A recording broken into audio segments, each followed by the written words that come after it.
في لحظة توتر قد تعيد إشعال المنطقة بأكملها، تتكشف تسريبات مثيرة من داخل أروقة وزارة الدفاع الأمريكية تشير إلى أن واشنطن لم تعد تكتفي بسياسة الردع، بل انتقلت فعلياً إلى مرحلة إعداد الضربة القاضية ضد طهران. تقرير استخباراتي نسب إلى مصادر مطلعة يكشف أن القيادة العسكرية الأمريكية وضعت اللمسات الأخيرة على 4 خطط عسكرية كبرى، جميعها تحمل طابع الحسم السريع وتستهدف شل القدرات الإيرانية في وقت قياسي.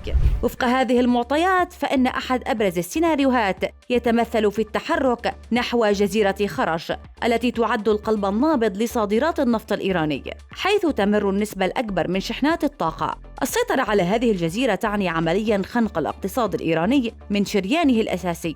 وفي موازاة ذلك تبرز خطة للسيطرة على جزيرة لاراك ذات الموقع الحساس قرب مضيق هرمز، في خطوة تهدف إلى تقويض النفوذ الإيراني داخل واحد من أهم الممرات البحرية في العالم، إضافة إلى سيناريو ثالث يتحدث عن الاستيلاء على جزيرة أبو موسى الاستراتيجية لتعزيز السيطرة على الممرات الحيوية.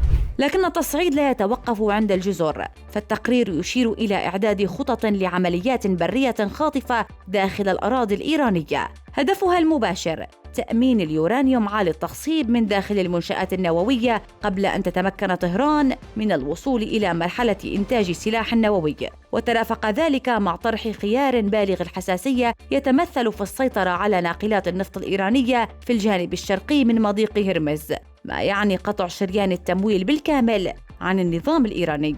ومع هذه الخطط تتحدث المعلومات عن تعزيزات عسكرية أمريكية ضخمة وصلت بالفعل إلى المنطقة، شملت أسراباً من المقاتلات الحديثة ووحدات متقدمة من المشاة البحرية، إلى جانب عناصر من الفرقة 82 المحمولة جواً، وهي من أكثر الوحدات جاهزية للانتشار السريع في العالم.